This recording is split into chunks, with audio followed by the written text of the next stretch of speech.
آئینہ رحمت بدن سانسیں چراغ المفن یا رحمت للعالمین۔ اعوذ باللہ من الشیطان الرجیم، بسم اللہ الرحمن الرحیم۔ ابتدا ہے احکم الحاکمین کے بابرکت اور عظیم نام سے جو دلوں کے بھید خوب جانتا ہے۔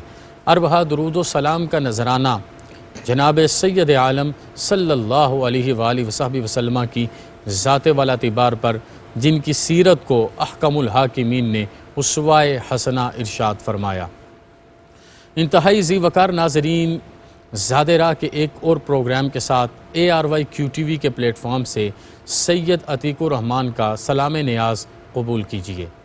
آج میں آپ کے سامنے جس اہم ترین موضوع کی بات کرنے لگا ہوں،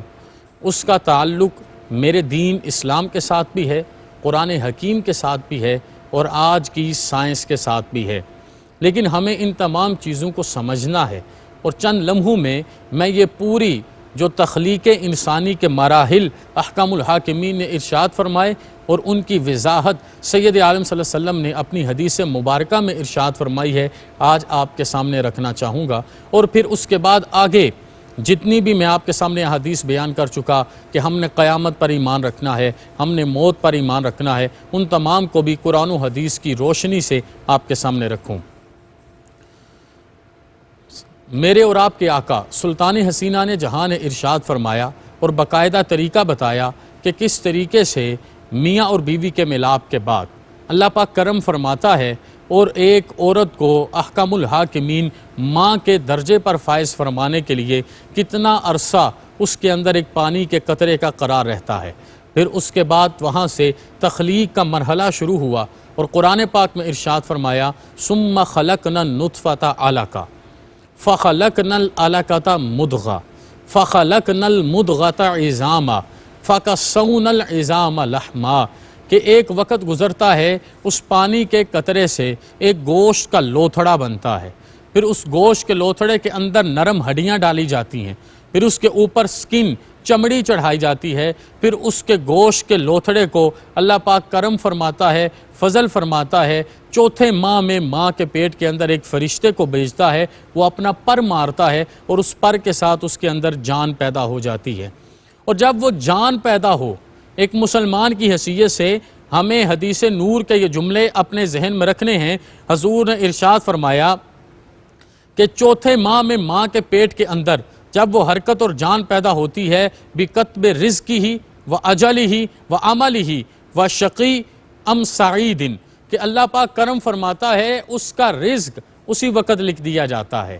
اس کی موت کا وقت اسی وقت متعین فرما دیا جاتا ہے، اس کی زندگی کے معاملات ماں کے پیٹ کے اندر اللہ پاک طے فرما دیتا ہے، اور اس نے شقی یا سعید بن کے زندگی گزارنی ہے اس کا بھی فیصلہ کر دیا جاتا ہے۔ اب یہاں پر طرح طرح کے سوال آج کی نوجوان نسل پوچھتی ہے کہ جب پیٹ کے اندر ہی یہ سارے معاملات ہو جاتے ہیں تو پھر ہمارے اختیار میں کیا ہے، وہ میں آپ کے سامنے عرض کروں گا اور ان ساری باتوں کے جواب دیتے ہوئے آج اپنے مضمون کو مکمل کروں گا۔ سب سے پہلے کریشن آف ہیومن بینگ کے اس پروسیس کو سمجھ لیجئے، جو آج ہمیں میڈیکل سائنس بتا رہی ہے، وہ ہمیں دو جہاں کے والی نے قرآن پاک سے آج سے 1400 سال پہلے بتا دیا ہے۔ پھر فرمایا کہ جب یہ پورا طریقہ مکمل ہو ثم انشأناہ خلقا آخر، احکام الحاکمین جس مرضی صورت میں چاہے بندے کو اس وقت وہ صورت عطا فرما دیتا ہے اور اس کے جسم کو آراستہ کرتا ہے، قد بڑا کرنا چاہے چھوٹا کرنا چاہے، جس مرضی رنگ میں چاہے جس مرضی نسل میں چاہے وہ اس وقت بندے کو پروان عطا فرما دیتا ہے۔ لیکن یہاں پہ جو خاص ارشاد فرمایا وہ یہ ہے فَتَبَارَكَ اللَّهُ أَحْسَنُ الْخَالِقِينَ، سپرلیٹو ڈگری کے ساتھ ارشاد فرمایا اللہ سے بہترین کوئی تخلیق فرمانے والا نہیں ہے، اور اللہ جو بھی تخلیق فرماتا ہے وہ برکتوں والی فرماتا ہے، وہ رفعتوں والی فرماتا ہے۔ اور پھر ایک مکمل پروسیس شروع ہو جاتا ہے، اور وہ جو سوال پیدا ہوتا ہے آج کے جدید دور میں لوگوں کے اذہان میں کہ جب یہ ساری چیزیں طے کر دی گئی ہیں تو پھر ہم تو ایک ڈمی حیثیت سے آتے ہیں اور اپنا کھیل کے چلے جاتے ہیں۔ اس کی بھی دو صورتیں ہیں۔ ایک صورت تو یہ ہے کہ آپ اس چیز پر اپنے آپ کو مضبوط کر لیں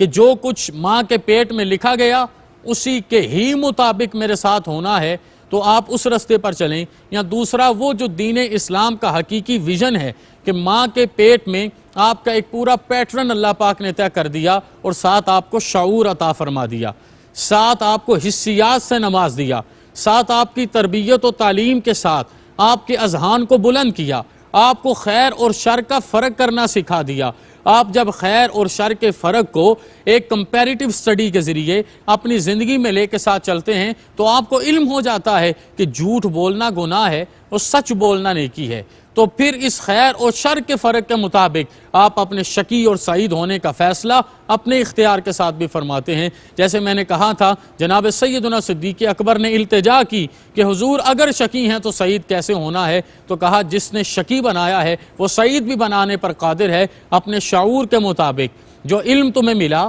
جو تربیت تمہاری ہوئی، اس کے مطابق اس کی جناب میں حاضر ہو جاؤ اور اپنی پیشانی کو سجدہ ریزی کی چمک سے آراستہ کرو۔ وہ تمہاری تقدیر کو بدلنے پر مکمل قادر ہے اور وہ تبدیل بھی فرماتا ہے۔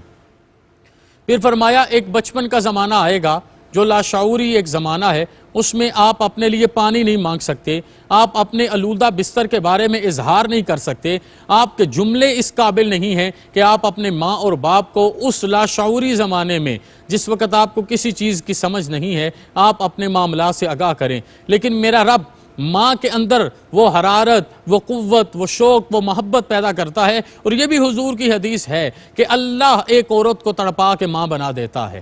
وہ جو 70 کروڑ ماؤں سے بڑھ کے پیار کرنے والا، جس کو کسی پیمانے میں کسی حدود و قیود میں نہیں رکھا جا سکتا، وہ ایک عورت کے اندر اپنے سے نکلنے والے وجود کے لیے اتنی تڑپ پیدا فرما دیتا ہے۔ پھر آپ کا لڑکپن کا زمانہ ہے، نوجوانی ہے، جوانی ہے، ادھیڑ عمری ہے، بڑھاپا ہے، بیماریاں ہیں، اور پھر فرمایا ثم انکم بعد ذلک لمیتون، ایک دن آئے گا کہ آپ کو مار دیا جائے گا، آپ پر موت ایک ذائقے کے طور پہ طاری ہو جائے گی۔ ذائقہ میٹھا بھی ہو سکتا ہے، ذائقہ کڑوا بھی ہو سکتا ہے۔ اگر آپ نے احکم الحاکمین کے بتائے ہوئے شعوری اسلوب کے مطابق زندگی اعلیٰ گزاری ہوگی تو ذائقہ بلا شک و شبہ میٹھا ہوگا۔ اور پتہ ہے مومن کے لیے ذائقہ کتنا میٹھا ہے؟ جناب سیدنا قاسم بن حسن نے جناب سیدنا امام حسین کے پوچھنے سے کہا تھا احلا من العسل، کہ میں موت کو شہد سے بھی زیادہ میٹھا دیکھتا ہوں۔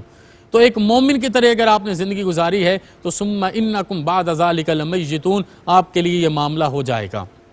آپ کو بہترین انداز میں غسل دیا جائے گا، کفن دیا جائے گا، لوگ باعزت انداز میں اپنے کندھوں پر اٹھائیں گے، آپ کا جنازہ پڑھا جائے گا، آپ کو قبر میں قبلہ رو کر کے دفن کر دیا جائے گا، اور پھر آگے قبر کے معاملات شروع ہو جائیں گے جو آپ کے اعمال اور اللہ کے فضل پر مبنی ہوں گے۔ پھر فرمایا ثم انکم یوم القیامت تبعثون، اور پھر قیامت کے دن اسی قبر سے نکالا جائے گا۔ مطلب یہ کہ احکام الحاکمین سب سے پہلے آپ کو عالم ارواح میں بھیجے،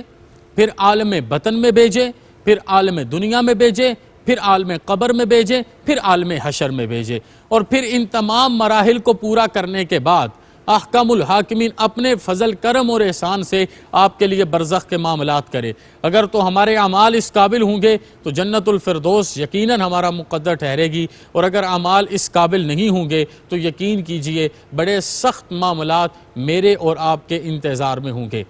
تو میں نے ابھی یہ جتنی چیزیں آپ کے سامنے بیان کی، ان سب میں آپ کو جو دعوت دینا چاہتا ہوں آج اس ARYQ TV کے پلیٹ فارم سے، جو آپ کو پیغام دینا چاہتا ہوں وہ یہ ہے کہ مجھے اور آپ کو اپنی حقیقت سے ہمیشہ آشنا رہنا ہے، کیونکہ جب ہم جوانی کی صورت میں آتے ہیں نا تو ہم اتنے کڑیل ہو جاتے ہیں، ہم کسی گناہ سے بھی نہیں چوکتے، ہمیں ہمارا اپنا آپ بھی نہیں روکتا، ہم اپنے ضمیر کو مردہ کر دیتے ہیں، اور گناہ کر کر کے ہم اپنے نفس کو اپنے ساتھ جوان کر لیتے ہیں، اور جب نفس سرکش ہو جاتا ہے، ہمارے ساتھ جوان ہو جاتا ہے، تو پھر وہ ہماری بات نہیں مانتا۔ ہم تھوڑا سا بھی بے راہ روی کا معاملہ دیکھیں تو ہم اس کی طرف پھسل کے چلے جاتے ہیں، اور یہی ہماری زندگی میں ہمیں شقی بنانے والا معاملہ ہے۔ وگرنہ سید عالم صلی اللہ علیہ وسلم کی حدیث کو اگر آپ اٹھا کے دیکھیں تو 99 قتل کرنے کے بعد بھی توبہ کے دروازے کھلے ہیں۔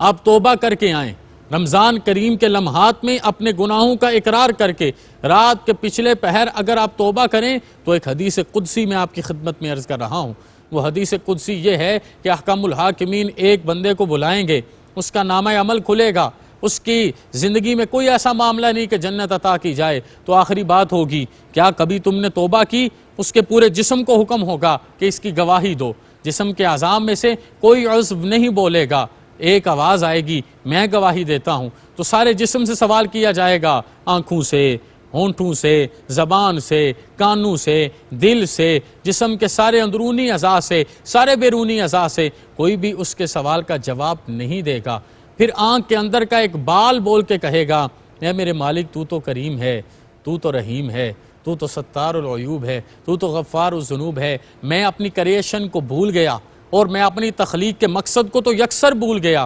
ہماری تخلیق کے مقصود میں سے خدمت خلق بھی فرع ہے، اور حقیقت ہے وما خلقت الجن والانس الا لیعبدون۔ اس کو تلاش کرو جس کی ذات کے وجود کی رحمتوں کے تلاش میں پوری کائنات ہر وقت تسبیح و تحلیل میں ہے، کوئی سجدے کی حالت میں ہے، کوئی حمد بیان کر رہا ہے، کوئی سبحان اللہ و بحمدی کا اعلان کر رہا ہے، کوئی اس کی رسالت لے کے لوگوں کو دین کا نور بانٹ رہا ہے، کوئی اس کا کلام بن کے آ رہا ہے۔ وہ جس کے لیے پوری وجود اور ساری 18,000 مخلوقات ہر وقت ایک معاملے میں ڈوبی ہوئی ہیں، اس رب کو تلاش کرنا تمہاری زندگی کا مقصد ہے۔ لیکن جب ان سارے مقصود کو بھول جاتے ہو، قیامت قائم ہو جاتی ہے اور سارے مراحل سے گزر کے انسان جب اللہ کے حضور حاضر ہوتا ہے تو آنکھ کے اندر سے ایک بال گواہی دیتا ہے کہ ایک رات یہ شرمندہ ہوا تھا، اسے ندامت کے آنسو آئے تھے، اسے اپنی غلطی کا احساس ہوا تھا اور اس کی آنکھ سے آنسو نکلا اور اس کے آنسو سے میں تر ہوا، میں گواہی دیتا ہوں تو میرا رب تو کریم ہے۔ جب ہم اپنے رب کے اتنے کرم جانتے ہیں، حقیقی رشتہ ہی اس کے ساتھ ہے، حضور نے ہمیں اپنے رب کے ساتھ ملایا ہے۔ قرآن کریم کے بارے میں ارشاد فرمایا جب اللہ سے بات کرنا چاہو تو قرآن پاک کی تلاوت کرو، تو کیوں نہیں ہم رکوع میں جھکیں، کیوں نہیں ہم سجدے میں جائیں، کیوں نہیں ہم اپنی نماز تراویح سے اپنی راتوں کو آراستہ کریں، کیوں نہیں ہم اللہ کی نماز کو پڑھ کے اپنے گناہوں کے ساتھ ساتھ صحت بھی لے لیں، بخشش بھی لے لیں، رزق حلال بھی لے لیں، اولاد بھی تابع دار لے لیں اور اللہ کی رضاؤں کے پیغام بھی لے لیں۔ تو آج میں نے یہ جتنی چیزیں آپ کے سامنے بیان کی، یہ تخلیق انسانی کے مراحل آپ کے سامنے رکھے تاکہ مجھے اور آپ کو پتہ چل جائے کہ آج میں یہاں پر روسٹرم پہ کھڑے ہو کے کیو ٹی وی کے پلیٹ فارم سے آپ کے سامنے یہ پورا لیکچر دے رہا ہوں تو فنائیت میری بھی ہے اور فنائیت آپ کی بھی ہے، خاتمہ میرا بھی ہے، خاتمہ آپ کا بھی ہے۔ وہ ایک پروسیس تمام تر انسانیت میں پچھلے 10,000 سال سے چلتا آ رہا ہے اور اسی پروسیس کے مطابق قیامت تک اس پورے نظام نے چلنا ہے۔ تو کبھی غور تو کیجئے کہ ہم کس جگہ سے کیسے پیدا ہوتے ہیں، تو آج اس احکام الحاکمین کے بتائے ہوئے طریقے کو ہم کیسے چھوڑیں، اس کے بتائے ہوئے رستے کو ہم کیسے چھوڑیں، وہ پیغام جو حضور نے بار بار دیا، ہم ریاکاری کا شکار کیسے ہو جائیں، ہم تصنع اور بناوٹ کا شکار کیسے ہو جائیں، ہم کیسے دین اسلام پر عمل نہ کریں، ہم کیسے رمضان کے روزے چھوڑیں، ہم کیسے سرکشی کا اظہار کریں۔ ہم سے پہلے بھی آئے تھے چلے گئے۔ جناب شیخ سعدی کہتے ہیں جب میں قبروں کے پاس سے گزرتا تو مجھے یوں محسوس ہوتا کہ وہ مجھے یہ کہتے ایک دن ہم تمہاری طرح تھے، ایک دن تم ہماری طرح ہو جاؤ گے۔ مطلب یہ کہ انسان جیتا تو ایسے ہے جیسے کبھی مرے گا نہیں، پھر مر ایسے جاتا ہے جیسے کبھی جیا نہ تھا۔ میں اپنے پورے پیغام کا نچوڑ حضرت واصف علی واصف کی زبان میں اگر آپ کی خدمت میں رکھنا چاہوں تو وہ صرف اتنا سے ہے کہ جناب واصف کہتے ہیں انسان کا کوئی دوست نہیں ہوتا، انسان کا کوئی دشمن نہیں ہوتا، اور یہ قرآن پاک پڑھیے آپ کو پیغام ملے گا یوم یفر المرء من اخی و امہ و ابی و صاحبتہ و بنی۔ ایک نیکی لینے کے لیے جب جائیں گے نا تو ماں منہ پھیر لے گی، ماں منہ پھیر سکتی ہے لیکن قرآن کہتا ہے پھیر لے گی، باپ منہ پھیر لے گا،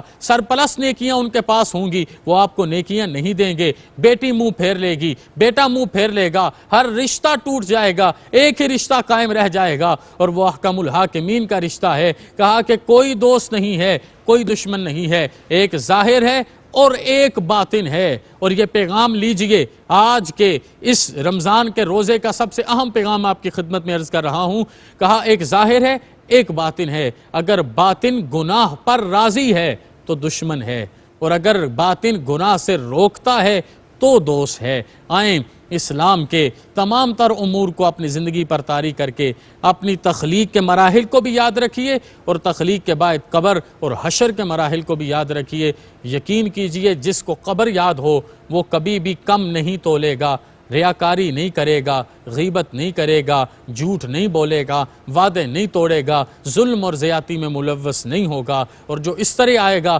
وہ اللہ کے پناہ میں آ جائے گا۔ وہی خوش قسمت ہے جس کو دنیا میں بھی فلاح نصیب ہوگی اور آخرت میں بھی بامرادی اسی کا مقدر ٹھہرے گی۔ اللہ پاک ہم سب سے راضی ہو اور جملوں سے زیادہ عمل کی توفیق عطا فرمائے۔ وما علینا الا البلاغ۔ آئینہ رحمت بدن، سانسیں چراغ المفن، یا رحمت للعالمین۔